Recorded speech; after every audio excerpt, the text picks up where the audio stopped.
What's up, guys? Welcome back. I haven't done any content on this channel in a hell of a long time, but I thought I'd break that pattern today because I wanted to review Cage Warriors 194, which I attended over the weekend.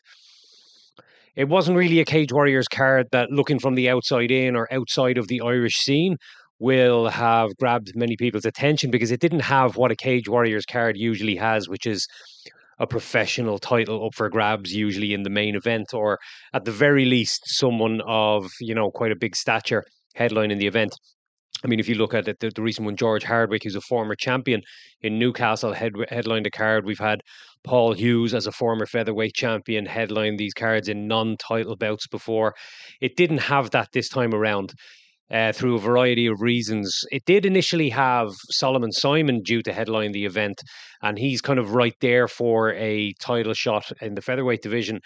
Didn't end up fighting, of course, because his opponent, Aidan Stephen, pulled out just over a week before the fight date, which kind of took a bit of the star power away. And what we ended up with was a fight card full of up and coming prospects. Now, Cage Warriors have a big stable of up and coming fighters. And the reason I want to do a review of this card is that these are a bunch of fighters, a kind of a generation of Irish fighters that I'd have maybe an affinity to, a unique perspective on, in that I have called a lot of their fights through their amateur careers and their early professional careers through my work here on the domestic scene in Ireland. So that's why I wanted to do just this video, just to sort of talk about some of the results and some of the outcomes of these fights at Cage Warriors 194 in Dublin, and talk about what it means for some of these fighters and, where they might go going forward. Like I said, Cage Warriors have this generation of fighters. None of them are really, let's say, at a level where they could have the star power to headline some big events like this, or to, headline in the Three Arena. And we've seen some big Irish names come through the promotion, and, the likes of Conor McGregor and Paul Hughes are kind of right at the apex of that list. But a lot of these fighters are at an earlier stage of their career, and if a lot of them keep moving in the same direction, you may see one or two of them sort of reach that level. I'd have high hopes for a couple of the guys and girls on this list. So I just want to I want to rip through the card and talk about some of the standout moments for me and what some of these fights meant to me. So the prelims were, I mean, there wasn't a whole lot to write home about on the prelims. It was it was quite busy in the RDS arena from pretty much early on. From the first fight, Kenny Mokanawana fought Damon Donald from Scotland, so a local guy fighting an incomer, we'll say, and that was a really close fight. Kenny wins with split decision. I think Damon can feel a little bit unlucky with that decision coming out of there. And, if he had won, I would probably say the same about Kenny, because it was a really, really tight fight, a couple of close rounds. Kenny dropped him beautifully. This lovely overhand right. It was kind of a looping overhand right that came in over the top, and it made a beautiful crack. Like, we were standing quite far back watching the fight, and they had tiered seating in the RDS arena this weekend, and it gave a lovely echo to that shot, and it was kind of beautiful. But he didn't manage to get the finish, even though he managed to get Damon Donald's back. At that point, Damon Donald came back and had his moments in the fight, a couple of very close rounds. At the end of it, I was leaning toward Donald to win the decision. He ended up not getting it. It is what it is. Kenny Mokanawana, good to see him back in the win column, because he lost the last day against Matthew Elliott, and he had lost in PFL Dubai against Ibrahim of, butchering that, sorry, Ibra. Prior to that. So coming off to the back of two difficult losses there, it was good to see him back in the win column, and he moves forward. Emer Darcy fought Justina Kulinska in the second fight of the evening. She walks out of there with a W. She's back in the win column after losing her last fight. That's probably the most positive thing I could say about that fight. I don't think either fighter just did much in the fight, particularly Justina Kalinska. She kind of just waited too long. She was waiting to counter Emer with takedowns. So she was trying to drag Emer on, and Emer was kind of keeping her at bay with side kicks. So we ended up with this sort of nothing chess match where Emer was just doing enough not to get damaged, and this girl did land a couple of takedowns with relative ease, but did nothing with them. The fact that she was able to get them so easily may be a worrying sign for Emer Darcy going forward. So I think the main positive for Darcy out of this one is that she got back in the winning column, but not a whole lot of strides forward, in her career outside of that.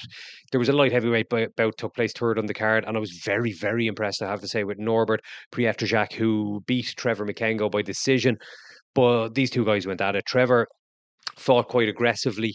Norbert looked very composed. I mean, Trevor's nickname is Composed, so it was kind of ironic in that respect. But I thought Norbert looked very measured, very calm, didn't get too engaged in the battle, and he started to take over in the second round. I thought Trevor did enough to win the first round. He was on the front foot. He was trying to bring the fight to his opponent. His opponent just waiting to land that big right hand. He started to find the target with it. In the second, he did a lot of damage to Trevor's nose. The third round was close, but Norbert nicked it. And I have to say, I was very impressed. He moves to 1-0. He was unbeaten as an amateur, and I think he had all stoppages as well as an amateur. So certainly a fighter to look out for going forward. After that, we had Jamie McGowan and Joe Doyle. Joe Doyle, second pro fighter, former Muay Thai fighter, had lost to Keith Keogh in his pro debut on Cage Warriors the last time they were in Dublin, which is a hell of a difficult debut. If you know anything about who Keith Keogh is, that's a very difficult pro debut for anybody. So he came in today, and this finish in this fight, Jamie McGowan, a Scottish fighter, the knee to the body that he just folded Joe Doyle with was sensational. I thought it was just it was just picture perfect with beautiful work. Put him down, and Joe Doyle he couldn't do anything in response to defend, and ended up eating a lot of shots on the ground. As a result, the fight was called. The standout moment on the prelims for me, Gary Rooney, his win, the submission win over Gary Priestley. Ended up winning that prize guys £5,000 prize finish of the night or performance of the night, whatever the title on the award is, and I think rightly so. I think this was a magical moment. There was three fighters that kind of really brought an army with them to this event, and I was over on that side. So you had three sets of bleachers kind of around one sort of area, one corner of the cage, and one of them you had the Oma crowd who were there to support Damien McKenna.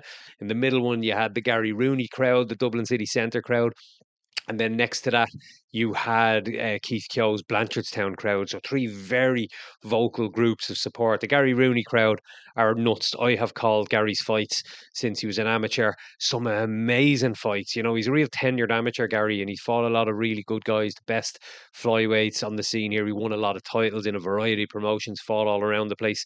Now moves to 4-1 as a pro, 2-0 in Cage Warriors, two submission finishes, and they are very impressed. I talked to a couple of the team afterwards, and they were like, Jesus, this kid's jiu-jitsu is off the charts. Like, I mean, I've known Gary since he was a kid, as a lot of us on the Irish MMA scene have, and just the friendliest guy, you know, has his head screwed on, loves the game, I've trained with him so many times. And the first time I trained with him, he was just a tiny kid, like a teenager. And like he ain't big now, he's a flyweight, but he was smaller back then.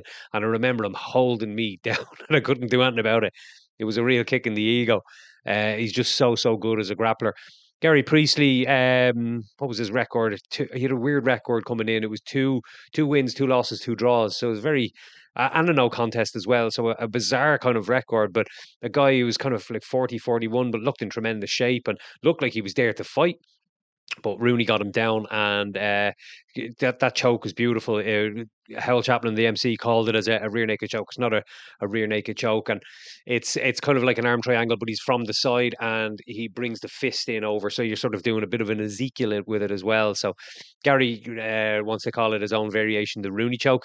Let him. It was a beautiful bit of ingenuity and a spectacular finish for a young man that has another kid on the way. He's got one little boy already and a second kid coming. Yeah, that £5,000. Yeah, I think Gary Rooney deserves every bit of it.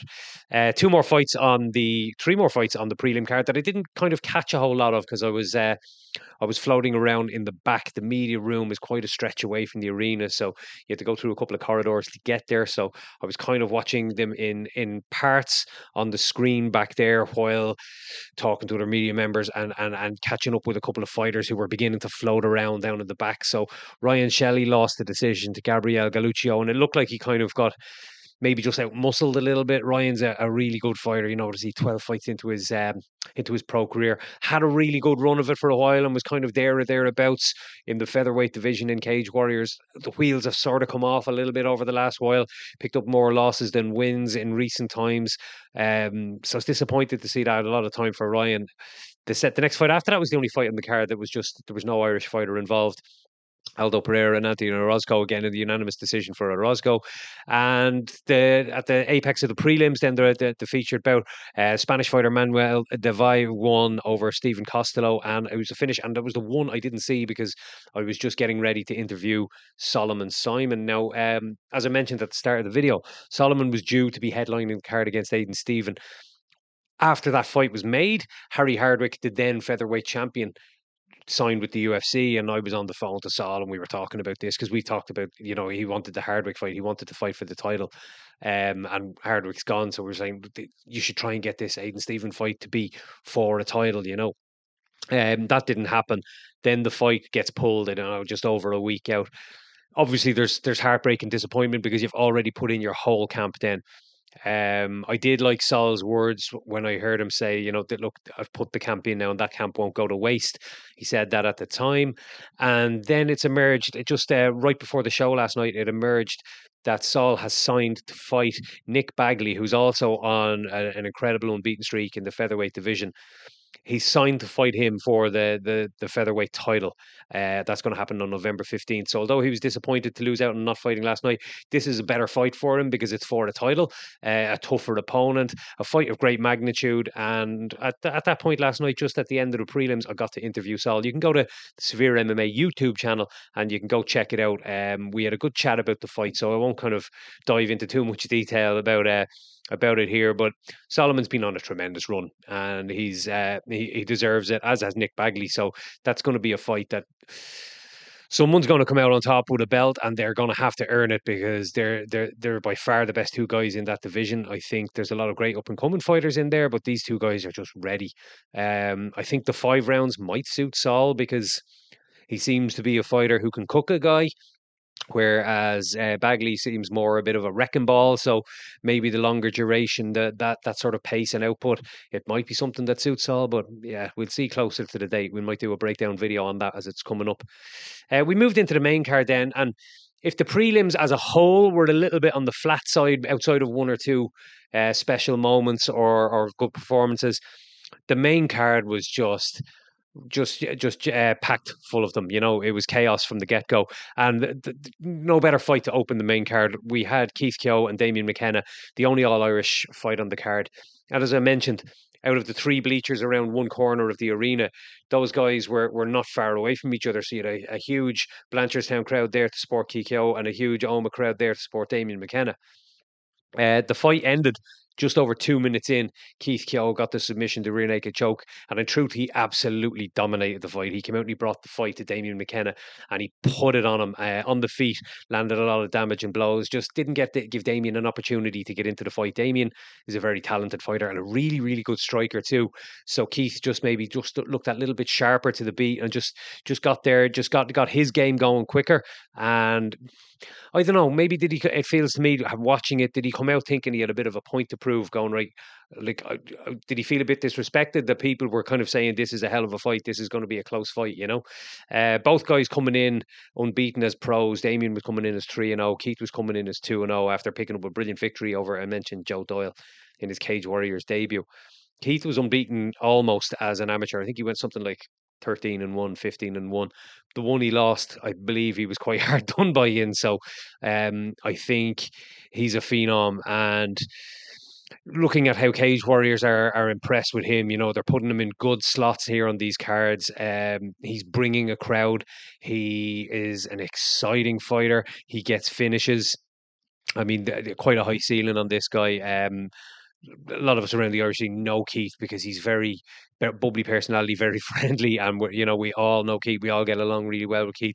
I think there's a quite high ceiling here, and further down the line, he absolutely has the potential to go on and win championship gold in this, and go on to the top of the sport from there. The fight after that was a really interesting one for me. Conor McCarthy in a lightweight matchup against Diego Vicente. Okay, another Spanish fighter. Now, Conor McCarthy moved to 5-0 by beating Diego a really impressive decision victory. Conor is a fighter that I have a really good understanding of, because I was privileged enough to call pretty much all of his fights as an amateur. I think there's like two that I wasn't the commentator on. So I've seen him grow from like a young 19, 20 year old with some potential to what he is now. He went through a lot of the best opponents available to him at amateur. The only guys that beat him were, guys who were just that bit more developed than him at the time. He performed brilliantly in amateur, and I remember him just getting into his flow in those last few amateur fights, winning titles and causing some, just putting on some performances that looked amazing. He just looked so comfortable, and particularly with his striking, his hands, his boxing, just precision, combinations, and that left hook and body shots, just beautiful precision, beautiful accuracy, and he could swarm people and they just wouldn't have an answer. He had won 5 round title fight at Euro Fighting Championships in Newry against Conor Nolan, and it was just as dominant a performance as you will ever see. Conor Nolan was really struggling after it physically, and it was kind of tough to watch near the end. But the performance from McCarthy that night was exceptional. And I saw shades of it in this third round against Visanze. He started to feel like, oh, there's a finish here, that last minute or two. And he really put the pressure on this guy. Now, Visanze stayed in there. His face was an absolute mess because every shot that Conor McCarthy threw was landing and causing real damage. And fair play to Visanze, he managed to take it and survive to the end. But I could see Conor just felt he was in his flow state. And as a pro, like I mentioned, he's 5-0. He had his first couple of fights were very, I would say, the fights that you would be expected to win. And if I was being a bit less political about it, I would say they were just easy-ish fights. But he's moved up then to Cage Warriors, and he's had a couple of fights there against really experienced guys. So he's taken those couple of fights. He's won them, but he's taken them to sort of adapt to fighting fighters of that level. And he fought another one last night, a guy who had 7 pro fights already, so a guy of relatively good experience. And he finally got to get comfortable and get into his flow state against someone of a really high level. So delighted to see Conor do that. And again, a fighter I think absolutely has the potential to go on and win gold. If you had asked me like 2 years ago on the amateur scene, while I'm commentating on all the shows here, who are the top fighters on the scene here? There are 3 fighters that I would have just named at the drop of a hat without having to think. It was Keith Keogh, it was Conor McCarthy, and Max Lally, who we'll come to later because he fought in the co-main event. And it was just so good for me to see these guys putting on just amazing performances now that they've all moved up to the next level. And they're going to spend the next couple of years growing as fighters and see can they even surpass that. The fight after that was just sensational for me. Adam Darby, it was a third round finish. It was over Robert Constantine, a tough guy, but Darby yet again he moved to 6-1, and I'm going to pull up his record here. I think it's a 5 fight win streak. Darby is a teammate of mine, Team Rhino, and he's over there training with the MMA Academy in the MMA Fight Academy in San Diego. So he's on a high level mat with a lot of fighters there. It's 5 or 6 fights in a row now. He's won. Yeah, it's 5. 4 finishes in there as well. That's a lot of brilliant performances. The one slip on his record happened way back in late 2022. Mushoslani caught him cold, knocked him out after 20 seconds, big looping overhand right. But other than that, in his professional career, it's just been perfect, really. And he just looks built for this game. He is freakishly long, freakishly tall, but you think of Stefan Struve, who fought in the UFC, he was an absolute giant. The big thing with Stefan Struve was he didn't fight like a tall guy. He couldn't use his jab, his teeps, his long range weapons. Darby's the opposite. He does not let people get into the range that they want to get into to fight him. And they either have to stay on the outside getting absolutely pieced up, which we've seen a lot of guys do, until the damage becomes too much and they're gone, or they have to bull rush him and walk onto something big. We saw this guy Constantine try to get a hold of him, got a hold of him a couple of times, struggled and couldn't get him down. Darby is big framed guy, but he's very strong with it too, and eventually just wore this Constantine guy down. Ended up in a body triangle on his back and just punches and elbows, and the ref was just stepping in because this guy was not getting out of there and he was just getting absolutely butchered. So Darby in the welterweight division moves on to a very interesting position because I'll talk about the main event where Leon Hill picked up a big win, but Darby now is he must be there or thereabouts We saw his teammate, my teammate, his teammate James Sheehan lose the title in his last outing. Be a little bit of time maybe before he comes back to. We don't know, is he going to go straight back into the title picture, or are they just going to give him maybe a high profile fight and usher someone like a Derby into the title picture? You wouldn't push both guys in there because they're not going to fight each other, particularly on Cage Warriors. So interesting to see what happens going forward there. Jer Harris in a flyweight bout put on probably his most mature performance. I spoke to him afterwards. He was coming in off 2 losses and coming in at like 5-3, and could easily have been coming in there at 7-1. Just has made the wrong choices in some of his fights. I work with Jer a lot in the gym, and it's very clear that he has so many weapons in his arsenal. The problem for Jer, I think, at times has been that he is so good at so many things that he maybe hasn't made the right decisions, and he's maybe tried to just be too urgent in showing you exactly how good he is everywhere, rather than using the weapons that he needed to use in the right moment. He's just trying to use everything, and got away with it in some fights, maybe fighting guys a half a level down, and then you come up against slightly better fighters and you can get sort of, you can hit a brick wall at times, and just wasn't at his best in his last couple of fights. Desperately needed a win. I was very anxious watching this one last night. No need to be. Johnny Tuma is a good fighter himself. Jared just smoked him, absolutely smoked him. Did the right things at the right moments, defended takedowns brilliantly, landed the right shots, and just looked a step ahead. Got that submission finish, yet another submission finish for Jer, and full of. He was very boisterous afterwards, calling for a title shot against Shaj Hack. Now I don't know if they're going to give him one after like one victory, but then you look at the rest of the flyweight division. Who else is on a big winning streak there? Who else is marketable? Shaj Hack, one of my favourite fighters. I mean, I'm probably as big a Shaj Hack fan as there is in the world. He's the title holder at the moment. Oh, I would just love to see that fight. I really, really would. I think he's on course. If he picks up another win, he's definitely going to get there. If he might even get it now, he might even be just a name that they get now. But we'll see. We'll see. We move on to the co-main event. Max Lally picked up a split decision win over Ben Ellis.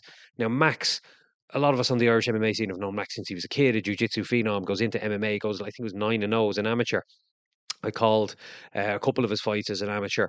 Did really well, battling through IMAFs and fighting some good guys like Tiernan Lochran in that last amateur fight. Real tests. Then goes pro and has his first, I think it was 3 fights, but they were kind of fights that you'd be shocked if he lost or was even in a struggle in any of them. And he got through all of them really, really easily. He basically had 3 professional fight camps, getting used to training, knees, elbows, 5-minute rounds, that stuff, but didn't really have 3 fights. And he will tell you this himself. I've spoken to him about it. He was not ever going to be tested in those. Now he's fought in Cage Warriors twice. He fought Sarmantidis the last day, who's a pretty good fighter. Picked up a good win over Matthew Elliott recently, so we know how good he is. Max went through him and submitted him. Last night he fought Ben Ellis, who brought the fight to him and really tested him and made him, dragged him into deep waters. Max gets a split decision win. This will have done so much more for Max than if he had gone out there and submitted Ben Ellis in 30 seconds. This is what Max Lally needs to grow and develop as a fighter, because now he knows that when he gets into these tough fights where you don't know if it's going to go your way or not, and there's a minute left on the clock, he dug deep and he turned up the heat on his opponent, and that made the difference. He won the split decision because of it. I think it was the last 40 seconds. He landed a bunch of cracking shots and it got him over the line. Now he'll know going forward he can do that. He has the capability to do that. Brilliant for him. I was interested in listening to him and also Conor McCarthy, who they kind of trained together quite a bit as well. Both of them speaking to Andy Stevenson over Severe MMA afterwards, and both of them saying the same thing. I'm in no rush. And that's really good to hear. Young fighter, take time, grow. You don't need to sprint here. You're going to get the right tests at the right time, which we can see these guys are to grow. Now, they might not always overcome those tests. Jer Harris is an example here. He was handed the right test at the right time and just didn't do his job to his best of his abilities on certain nights. So they gave him the right test now to build himself back, and he's got over that. And now he'll get the next level of test, on the way back up again. So a good matchmaker looking after you here, like Ian Dean. These guys are getting looked after. I'm hoping all of them are actually going to come on and do brilliant things in the divisions. It might not be the case. It might be just one or two of them, but fingers crossed. The main event then, Leon Hill. He got Samuel Blasco out of there. A late notice change of opponent, but a guy who had something like 30 odd pro fights under his belt. Came in there, I think, the day before due to travel issues with his previous opponent. And also the Solomon Simon fight falling out, Leon ends up in the main event. A great platform for him. But Leon's record over the last while, I'm going to just tot it up here: 1, 2, 3, 4, 5, 6, 7, 8, 9. 9 wins in his last 10 fights. Over the lightweight and welterweight division. He's full time in the welterweight division now. And I think all of those wins, yeah, all of those have been finishes. So just like Adam Darby, he is absolutely on a collision course for that title. Both guys heading in that direction. Big, big, big win streaks, lots of finishes.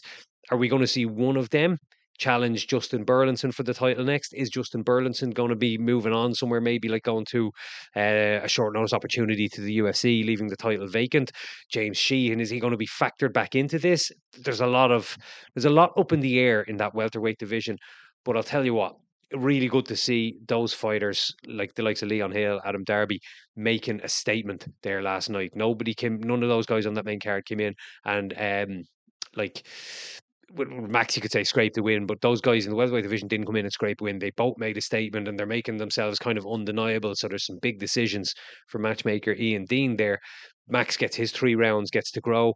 Keith Kyo comes in, makes a statement, gets that finish, and shows that he's a fighter of real promise. And Jer Harris gets back in the win column and does it in style. So magic moments all around on that card. I'm hoping with the stable of fighters that they have here, that we see maybe an increase in the number of shows they're putting on. I think we got 2 this year, Cage Warriors in Dublin.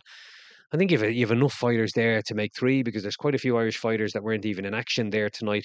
And I think the goal for them as a promotion, you speak to some people within the company, is to grow some of these fighters to the point where you can have a show, like a big show, selling big numbers in something like the 3 Arena and creating more stars going forward. They're on the right path, but this whole group of fighters that fought last night, none of them are at the level now that they have the star power to kind of ascend to that next level just yet. But everyone moving in the right direction. So let me know in the comments, were you guys at the show, or did you watch it live on Fight Pass? And what was your standout moments? What was your opinion? Particularly, I want to know about those main card fights. What do the results mean for each of these fighters? Thanks for watching, guys. I will be back sooner rather than later with some more content in this channel. So make sure you're following the channel. Hit the subscribe button and hit the notification bell so you find out exactly when something pops up here. See you soon.